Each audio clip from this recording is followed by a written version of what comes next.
Hello, and welcome to this video presentation called Preparing to Share Findings with Stakeholders, Strategies for Effective Dissemination. This video was prepared in August 2019 for the Centers for Disease Control and Prevention's, or CDC's, School Health Branch, and it is intended for recipients of School Health Branch funding. I'm Janice Vick, and I am a lead research scientist at ICF, a CDC contractor. I have a PhD in psychology. And I'm Lauren Reef, and I'm a research scientist at ICF. I have a master's in development practice. We will be your presenters. Over the last several years, we have both been involved in a variety of dissemination efforts for CDC. I have been very involved in manuscript development efforts, but more recently have been engaged with other types of dissemination. This is Lauren, and I've been focusing on innovative dissemination strategies and impactful data visualization. We're very excited to share some best practices with you. These are the topics we are going to cover in this presentation. First, we will talk about what dissemination is. And what it isn't. We'll cover the purposes of dissemination, and we'll spend most of our time on developing a dissemination plan. We will also share examples of dissemination products and some specific tips for creating compelling products. Finally, we'll provide some resources and tools to inspire your own dissemination efforts. Sounds good. Let's get going. Janice, when I say dissemination, what's the first thing that comes to mind? For me, the first thing that comes to mind is publications. Did I get it right? Published papers are one example of dissemination. This is a screenshot of a publication entitled School Factors Associated with the Percentage of Students Who Walk or Bike to School. But dissemination is about much more than this. Dissemination is the activity of reaching specific stakeholders. In school health, these stakeholders could be teachers, district administrators, or parents. Would a published paper resonate with these audiences? Maybe not. I do want to point out that we aren't picking on this paper. Published articles are great for some audiences, like other researchers or evaluators. This is the format that is widely accepted and used to focus on methodological rigor and contributing to the evidence base. Methodological rigor and the ability to replicate studies is super important in the work that we do in public health. But for most audiences, like local stakeholders, how you did the work is not as important. They just want to know what was found and what they should do based on what you found. That's a great explanation. Dissemination, more broadly, is about sharing what you learned with people who need to know about it and why it's important. We think of dissemination as an activity, not a product, because there is a planning process that needs to happen to effectively share products. We'll go into detail on this later, but first we need to identify target audiences and what their needs are. Then we need to take our findings and tailor the messaging so that it resonates with each target audience. Once we have those key messages, our bottom line, we don't want to bury them. We want to lead with them. We call this bottom line up front. Let's consider an example. Janice, let me ask you, where is the key message or bottom line in a typical published paper? Well, it's kind of in a few places. You might see pieces of the bottom line in the title or the abstract, and also in the discussion. Interestingly, a lot of academics or others who read lots of published papers might read the abstract, review figures and tables, and then head straight for the discussion and conclusions. I have a feeling this isn't what you want to hear. You're right, but typical publications in peer-reviewed journals follow the standard format of introduction, methods, results, discussion. So typical publications tend to bury the bottom line at the end of the paper. Traditional titles tend to be descriptive of the methodology, not the findings. In some cases, the bottom line, or parts of it, might be fragmented across different sections of the paper. Conventional wisdom usually follows that you don't want to give everything away up front. You want to make sure folks understand all of the context and the methods before they get to the conclusions, so they know how you conducted the study. Conducting studies is a lot of work. When you write a paper, you want to make sure that readers know you did your homework and conducted the strongest study that you could. I think this is also a tendency for evaluation reports, not just published papers. And that's great, but you just told me that not many folks read the background and the methods. So let's go through an example of what bottom line up front looks like and see what you think. Perfect. So again, look at this publication title, School Factors Associated with the Percentage of Students Who Walk or Bike to School, School Health Policies and Practices Study 2014.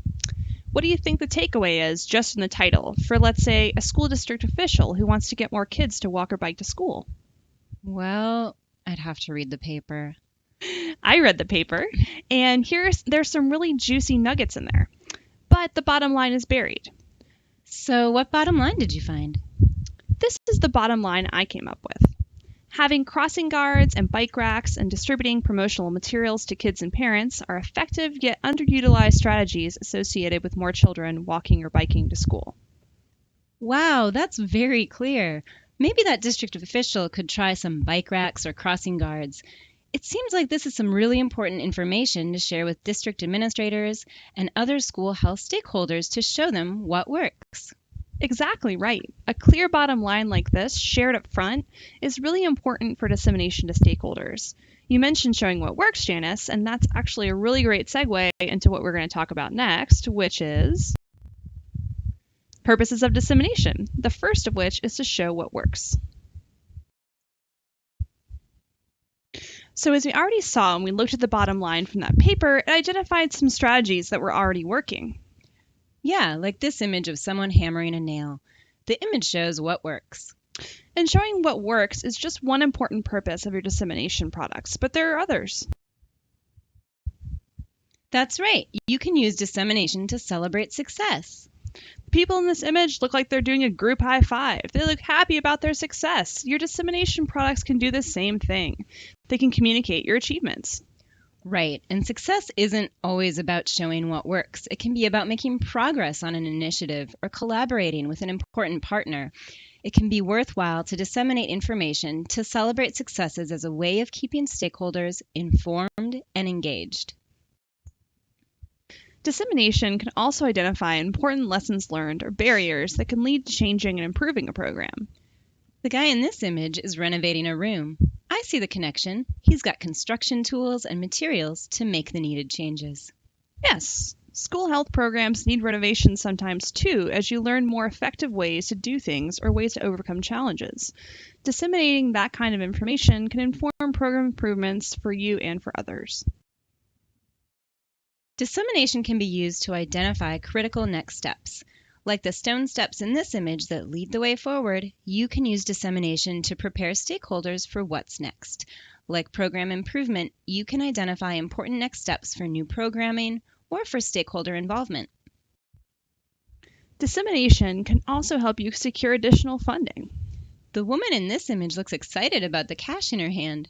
Maybe it's for a school health initiative. I'm not sure, but I do know that using dissemination to show what works, celebrate successes, inform program improvement, and identify critical next steps can help you get the funding support you need. This can be critical for scaling up successful strategies or for sustaining the progress you've made. And finally, this is Janice's favorite. Just look at that stack of publications. Yes, it is. Dissemination can help researchers and public health practitioners understand the details of what works, for whom, and under what conditions. It's adding to our collective knowledge, adding to the evidence base, and hopefully keeping us from recreating the wheel every time we want to do a similar program. Okay, it's time for a quick knowledge check. Janice, which of the following is not a purpose for dissemination? Is it A, celebrating successful implementation of a policy, B, offering steps to improve a program in the future, C, showing everyone all the work you did with 50 pages of dense text, or D, showing what works and providing guidance for implementers? Well, I believe celebrating successes is a purpose of dissemination, and so is informing program improvements. And it's really important to disseminate if you know what works. So, I'm going with C. Showing everyone all the work you did with 50 pages of dense text doesn't seem like a good purpose of dissemination. That's correct. We discourage dissemination for the sake of dissemination, but instead encourage a thoughtful and planned approach to dissemination. Regardless of your dissemination purpose, we recommend developing a dissemination plan and starting that process now. So why prepare now? Often, dissemination feels like an afterthought and everyone is scrambling to come up with something to share. This can result in dissemination products that aren't really well tailored to specific stakeholders and that tend to include way too much information, resulting in somewhat bland reports that, sadly, don't really get read or used. But it doesn't have to be this way. With a little bit of planning now, you can be prepared to take action when your findings come in. Planning now is also important because dissemination doesn't happen only at the end of a project. In general, planning ahead for dissemination can encourage use of your evaluation findings, and that's what we all want. So, how do you prepare? Glad you asked. One excellent way to help you prepare and organize your dissemination is with a dissemination planning matrix. Here's an example of a blank matrix you can use in your dissemination planning efforts. It's a simple table that includes 5 columns for stakeholder, information needs, type of product or channel, timing, and priority. We'll walk through it to get you oriented. First, let's talk about the first column, stakeholders. We've already talked a little bit about stakeholders, but want to reiterate that not all stakeholders need the same information. Dissemination is not a one-size-fits-all. In addition, you likely have many different stakeholder groups. To effectively plan for dissemination, you want to consider who your potential stakeholders are. At this stage, it's okay to just list everyone out you can think of. Here are some examples of potential stakeholder groups. We have teachers, students, and parents. The images on the right represent them, but I might also list school nutrition, physical activity, and health staff, along with local, district, and state school administrators, and also professional society leadership. Depending on your program, you may only need to reach a few of these groups. So far, the groups on this list are probably the most obvious stakeholders, but other groups may also be important to consider. For example, community groups. These could include nonprofits that work with students or after-school program providers. You might add academia to represent colleges and universities with teaching programs and public health researchers. Finally, I would add the public. Everyone has an interest in public school performance. Once you've identified your potential stakeholder groups, you'll want to carefully consider their needs. To do this, it can be helpful to think about stakeholders as real people. Well, of course stakeholders are people. What do you mean? Well, sometimes when you think about a group of people, it can be abstract. It can be easier to think about what someone needs if you give them a name and think about what their current challenges might be. How can your evaluation findings help them? What are their information needs? That's right. To do this effectively, it can be helpful to create what are sometimes called audience personas. Let's look at an example. Meet Joyce. She's a hypothetical school principal, and here's a picture of her. She makes decisions about school policy and implements those policies. She has challenges. She's constrained by school board and district policies, and she's worried about student safety. She has information needs. To help her do her job, she needs you to share clear guidance and best practices. You could do this for each of your stakeholder groups. If there is a group whose needs you are not as familiar with, this is a great opportunity to ask someone in that group. Okay, let's use that dissemination planning matrix now. Using our audience personas, we populate the first 2 columns of the matrix, stakeholders and information needs. In this example, we'll include teachers as stakeholders, and we identify that the information they need is evidence-based recommendations or guidelines to implement in the classroom. Next, we identify parents as stakeholders. For buy-in, they would need to hear personal stories about the impacts of program changes. So we enter that. The next stakeholder we identify is students, and they need very high-level findings that they can relate to, written in easy-to-understand plain language. Another stakeholder is district administrators. They need information about early findings and plans to change the program based on those findings. And lastly, we've identified CDC and academics as stakeholders. What are their information needs? I think they would be interested in our detailed findings and the methodology. Okay, that was pretty straightforward. You already have the first 2 columns of your dissemination planning matrix completed. What's next? Once we have the stakeholders and their information needs, you can start considering what kind of dissemination products to create for them, or the what to disseminate. And you can consider the channel or the how to disseminate. Some examples of products would be reports, manuscripts, PowerPoint slides, 1 or 2 page summaries, success stories, either longer narrative or short snippets, posters, brochures, dashboards, or videos. I'll let you catch your breath.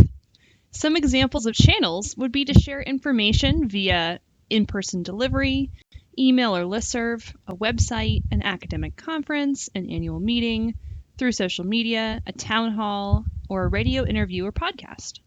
We do want to point out that the same or very similar products tailored to a target audience can be disseminated via multiple channels. For example, you might produce a success story as a dissemination product. You can distribute the success story via email to parents, share it on your website, and create a short social media post to share it on Twitter. That's right. Any one dissemination product, even a short one, can take a lot of work to do well. So it's a good idea to share it over multiple channels to help ensure that it gets seen and used. But how do we decide on a product or channel? You have to think about the audience's needs. What would be appropriate for your audience? For example, would an interactive approach be best, where the audience has an opportunity to ask questions and react to the information you are sharing? Or is a more static approach best, because your audience just needs clear written steps and guidelines? This will determine whether you take an interactive or static approach. Think about how much they already know about the topic. Will they automatically understand the importance of your main message, or will you need to provide more background and context? Who is the appropriate messenger for the information? Would the message be more impactful if it were shared by a peer, someone in the target audience, or someone in a position of authority, like a district official? Sometimes leadership buy-in is important, but sometimes it isn't, depending on the message. Last, consider what dissemination channels your audience already uses. You might share a great post on your district's Twitter account, for example, but it won't have any effect if most of your target audience doesn't actively follow your Twitter account. Coming back to our dissemination planning matrix, let's look at the third column for types of products and channels you could identify for each of the stakeholders we already entered. These are just examples. You could identify different appropriate products and channels depending on the findings or what you want the stakeholders to know. For teachers, we know they are busy, so we decide to do a 20-minute presentation that is interactive and mostly focuses on questions and answers. Since this isn't very much time, it could be a good idea to also give them a handout to take with them. So I'll enter 20-minute presentation and 2-page handout. Research on adult learning emphasizes the importance of reaching audiences through multiple modalities to reach different types of learners. The next stakeholder is parents. If their information need is to hear and celebrate personal stories of success and progress, then the type of product column, let's enter short success stories with photos for social media. That seems appropriate. Next is students. For them, a natural dissemination channel could be making products visible within the school. For the type of product, let's say posters to put up at the school. Lauren, how do you know posters are the best way to reach students? Well, I remember there were posters on the wall at my elementary school. Do you remember the bottom line of any of those posters?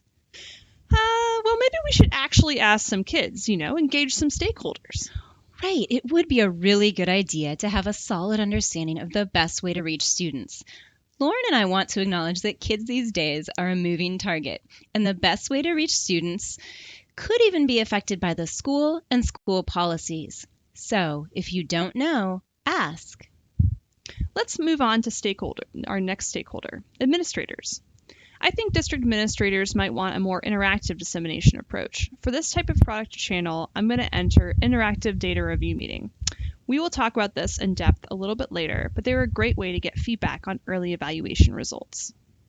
For our last stakeholders, CDC or more academic audiences, you will need more detail on methodology and how you arrived at your findings.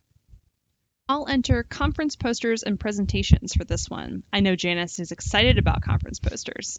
We'll talk later about some innovative ways to spice things up. Look at that! We've completed another column of our dissemination planning matrix. The next part of the dissemination planning matrix focuses on timing considerations. There are two things you should consider for deciding when is appropriate timing to disseminate your results. Number one is when your stakeholders need information to make decisions. For this, the school calendar cycle will surely impact when decisions are made. Number two is when any natural opportunities for dissemination take place. These could include existing school board meetings, teacher trainings, or conferences. When possible, make it more convenient for your audience by avoiding additional meetings. Here's our dissemination planning matrix again. Let's complete the timing column. For teachers, we want to avoid additional meetings. So a good idea might be to use an existing in-service training to deliver your short presentation to teachers. In the timing column, I'll enter in-service training. For parents, we might want to re-engage them right before school starts. So for timing, I'll enter autumn, before school starts. To reach students, the timing may not be as sensitive, but in this case, you may need to factor in the time it would take to get approval to put posters up in the school. So setting a target date could be a good idea. For dissemination timing, I'll enter have posters in school on day 1. For district administrators, we have mentioned the idea of an interactive data review meeting. These can be really effective to do before you develop other formal dissemination products, right when you finish your preliminary data analysis. This would be one of the first dissemination activities you would do. So for timing of the data review meeting, I'll enter as soon as results are available. Dissemination for CDC and academic stakeholders is a slower process and requires a lot of advanced planning.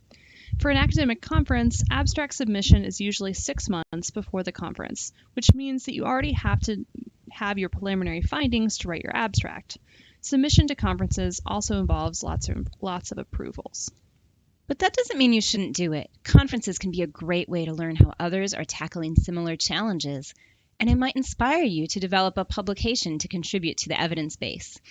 So for the timing column, let's enter target for 2020 conference, or whatever conference is far enough in the future for you to plan.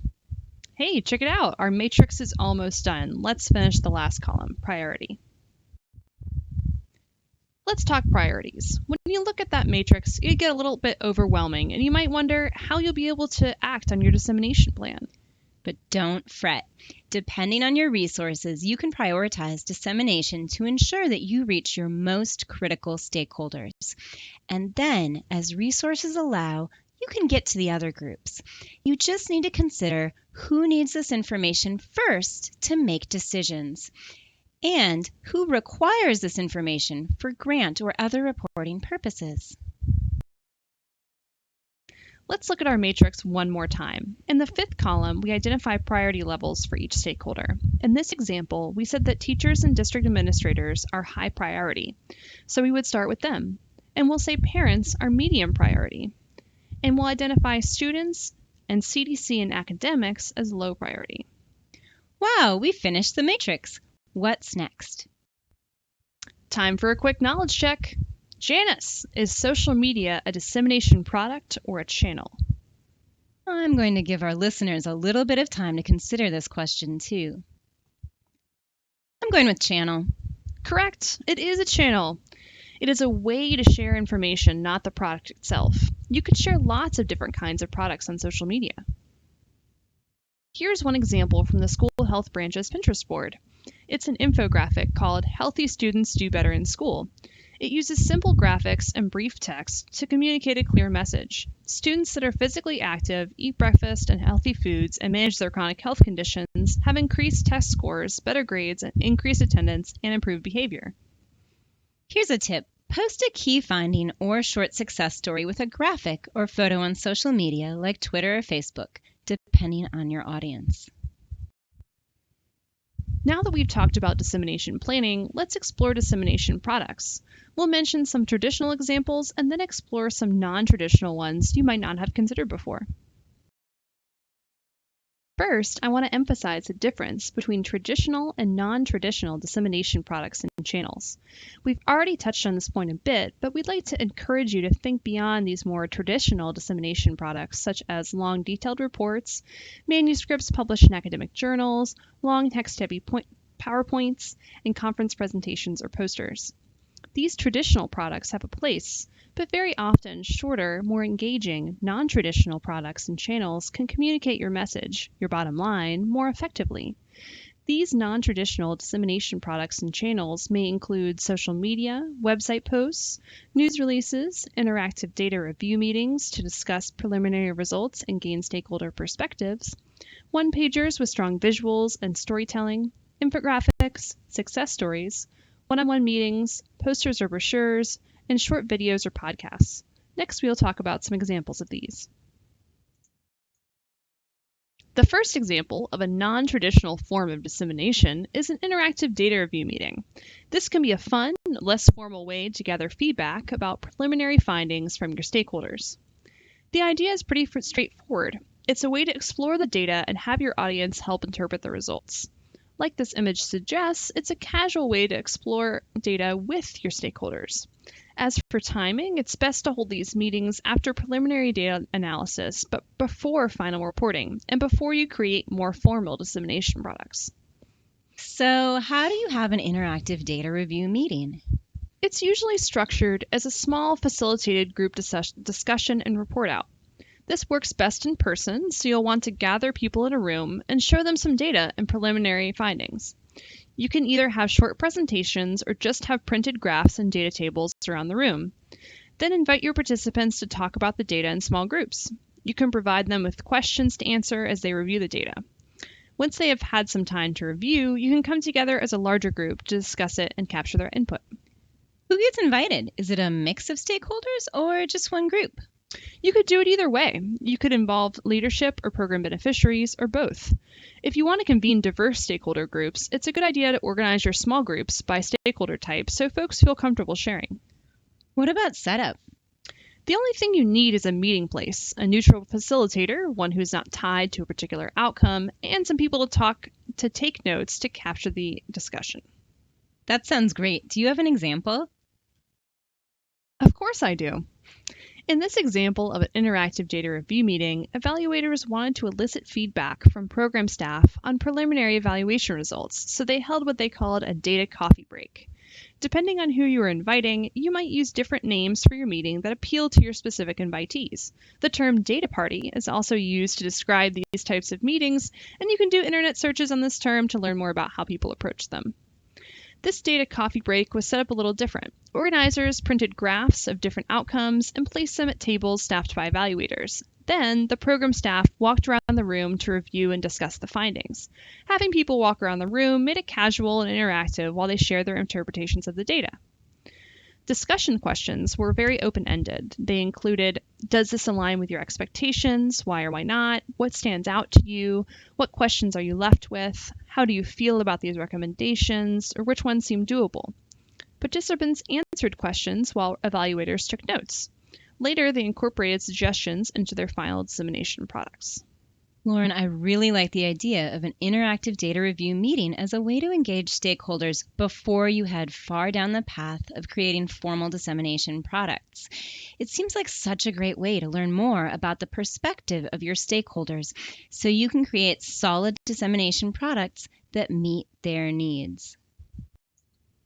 Now let's talk about some more formal types of dissemination products, starting with success stories. Here's a screenshot of one entitled, Television Campaign Motivates Kansans to Call Tobacco Quitline. We've mentioned success stories before. Success stories are about the narrative, getting out of the high-level data and into the details of one particular instance, like one school, one classroom, or one community. Good success stories provide the context and a specific example of how and why a program was successful. They can be short, like just 1 or 2 pages, but provide details, not just high-level results or findings. And they're primarily narrative, but may include pictures, icons, or diagrams.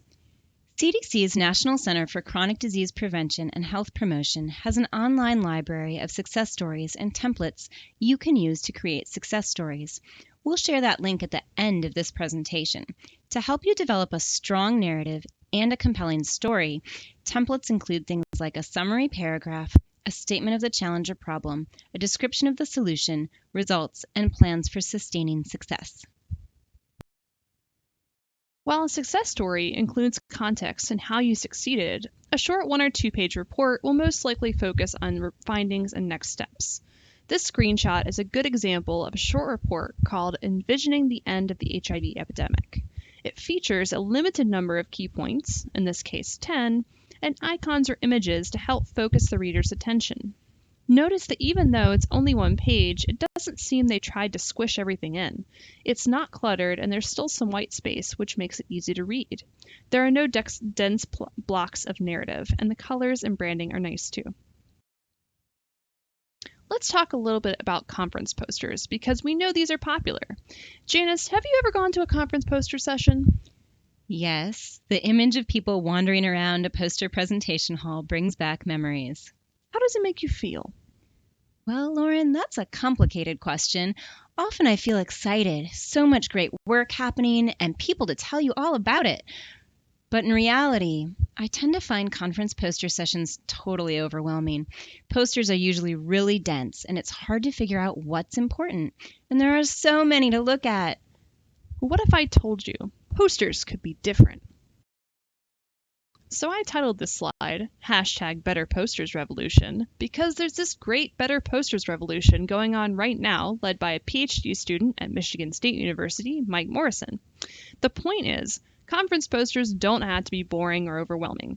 Mr. Morrison created this handy template on the right that anyone can use to create a poster that presents the bottom line up front. Take a look. This format allows the reader to quickly understand your main point. The whole middle of the poster is nothing but a giant bottom line. That's where the main finding goes, translated into plain English with the important words emphasized. It still includes traditional elements of the typical conference poster, but condenses and places these elements on the side and provides a QR code that readers can use to access more information. Yes, it's to the point, interactive, and makes you want to learn more. I think this is a great idea, and I understand that this format is making waves at conferences of all kinds. People are really responding to the point we are making in this presentation, that presenting the bottom line up front can help readers a lot. Okay, it's time for another quick knowledge check. Lauren, which of the following should any dissemination product start with?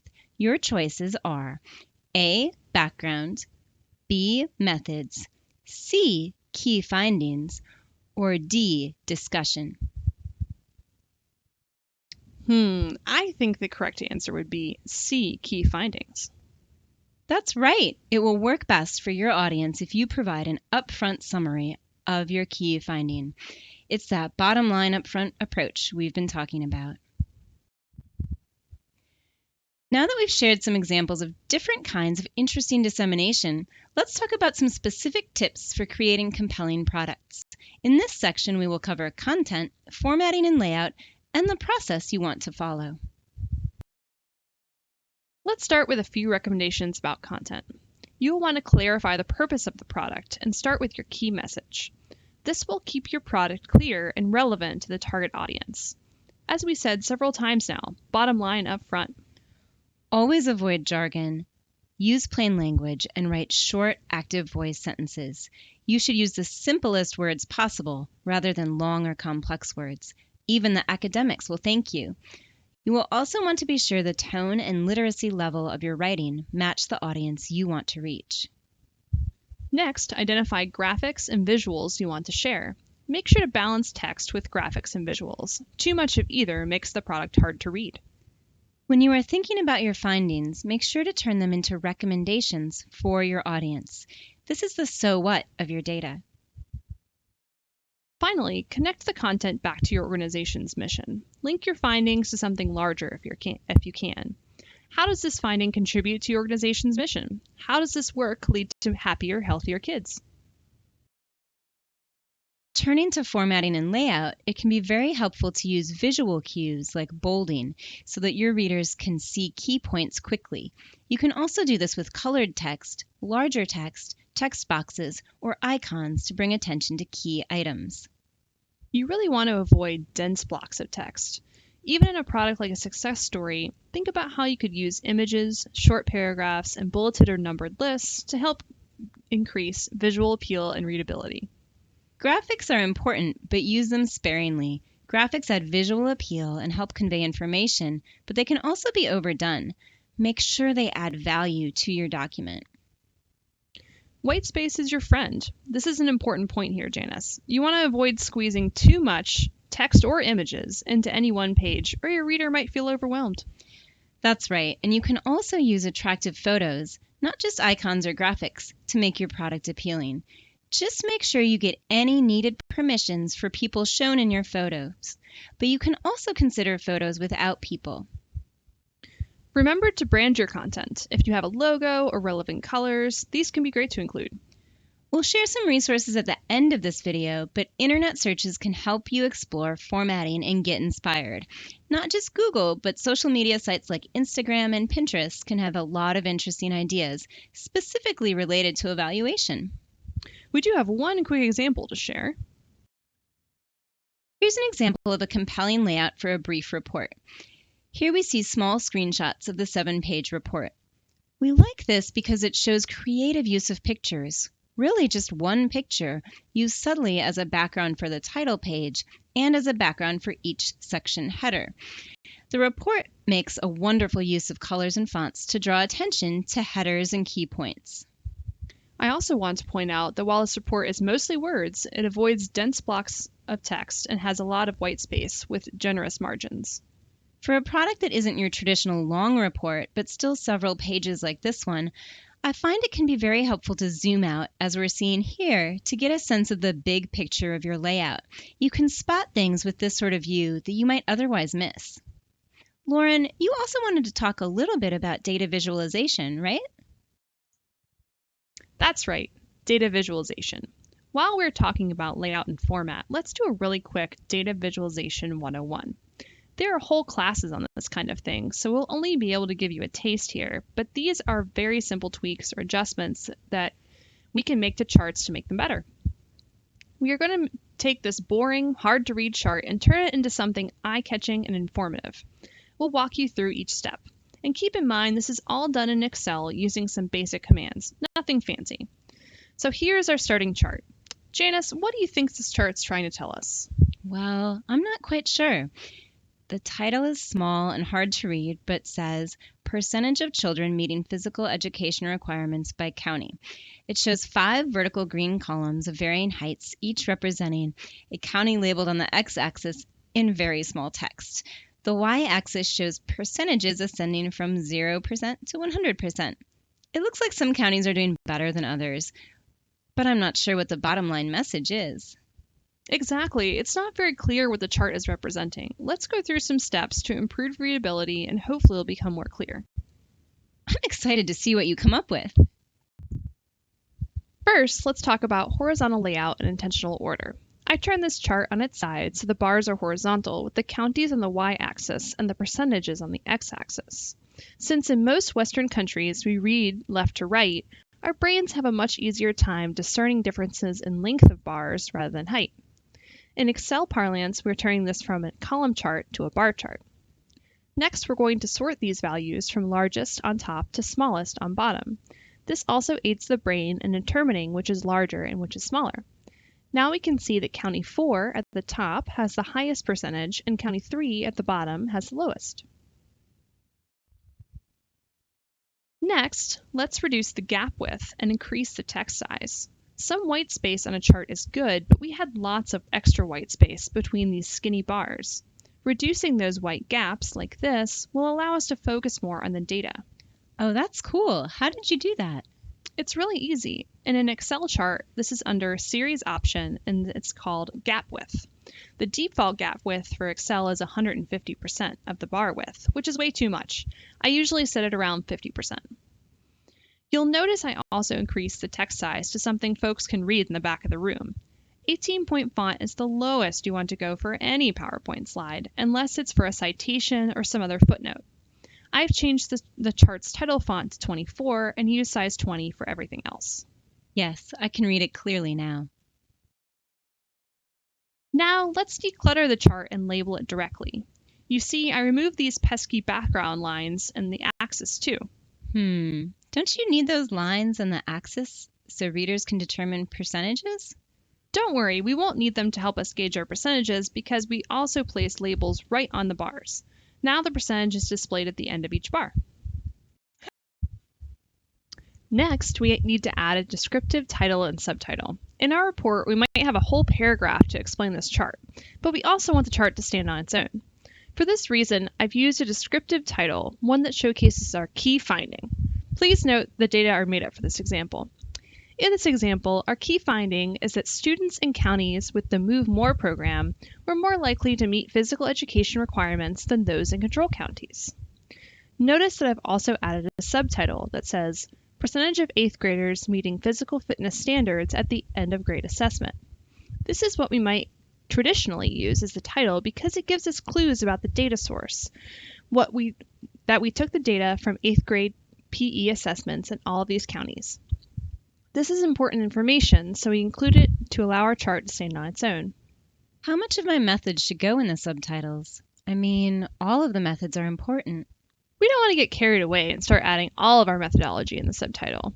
Most of that will go in the explanatory text or a footnote or the appendices for those who want to learn more. This should be the bare minimum about the data source so folks know where it came from.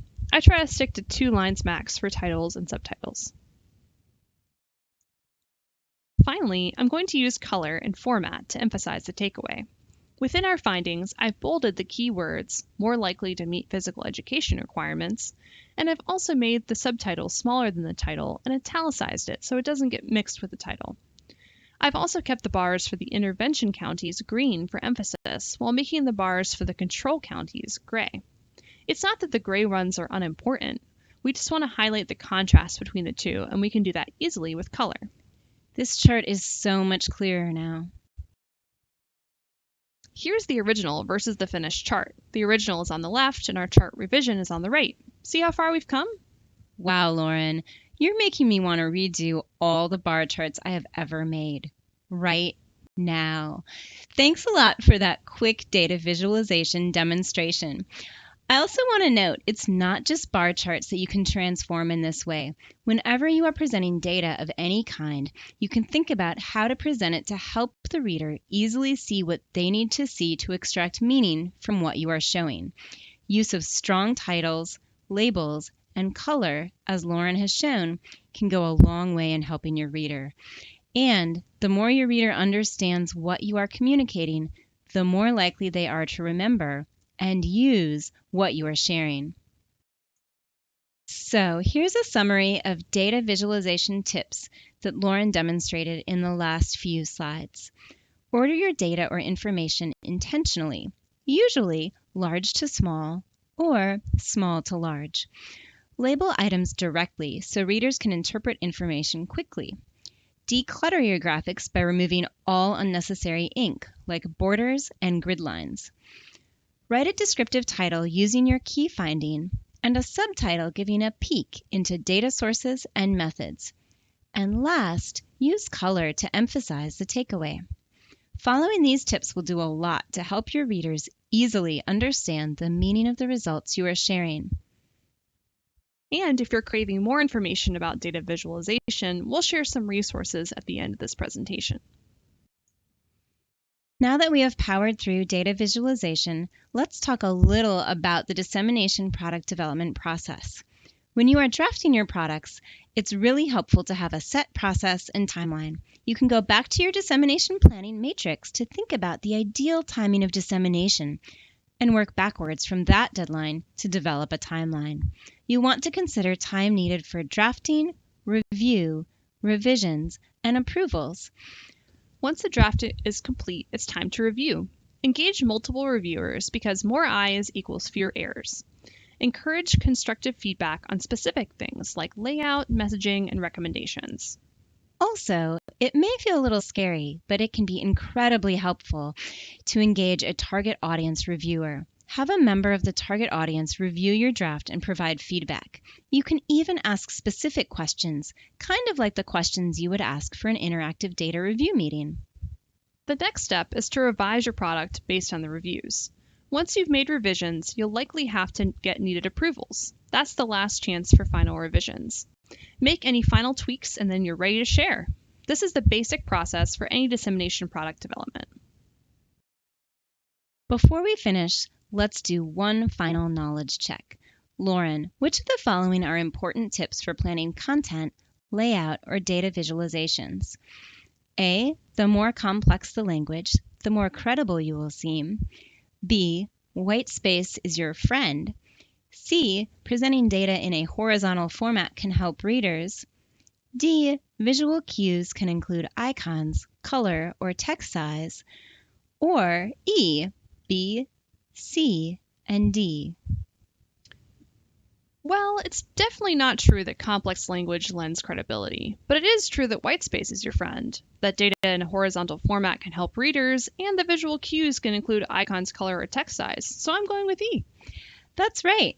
And remember, no matter your specific audience, simple language and short sentences are best. They will help make sure your findings get used. All right, we've shared our results. We are done, right? Let's celebrate. Yeah, the people in this image are definitely celebrating, throwing confetti and everything, but not quite yet. Aren't you wondering if your stakeholders use the findings? Oh, great point, Lauren. I know it can be tempting to move on to something new, but it's really important to make sure that your findings, your dissemination products, are being used. After all, that's the whole point of dissemination, so don't forget to follow up. There are several ways you could gauge use, including surveying your target audience or conducting informal one-on-one interviews with stakeholders. If your product offered policy change recommendations, you could review policies to see if they were actually changed. Above all, it's important to continue engaging your stakeholders around your findings. Okay, so here we are at the end of this video. Before we go, we wanted to reiterate some key points. First, start early. Plan dissemination from the very start. Target stakeholders. Make sure you understand your audience and their information needs. Design products that use appropriate tone, relevant recommendations, and bring value to your audience. Remember, bottom line up front. Start with the bottom line. You can use the same bottom line across multiple channels. And finally, go beyond traditional dissemination products. Don't be afraid to branch out. The best way to make sure your findings get used is to make them memorable. As we've promised, here are some resources you can use as you go forth in your dissemination planning. These are data visualization and report writing resources, CDC evaluation resources, a link to the National Center for Chronic Disease Prevention and Health Promotion Success Stories page, details about plain language writing, which includes the best 100-plus pages of guidance you will ever review, and lastly, some links to more information about that BETTERPOSTERS revolution. These links aren't clickable here, but you can pause the video to copy them down. You can also access these resources and links in the transcript. That's all for this video. Thanks so much for watching. Thank you, and we wish you luck in your dissemination journey.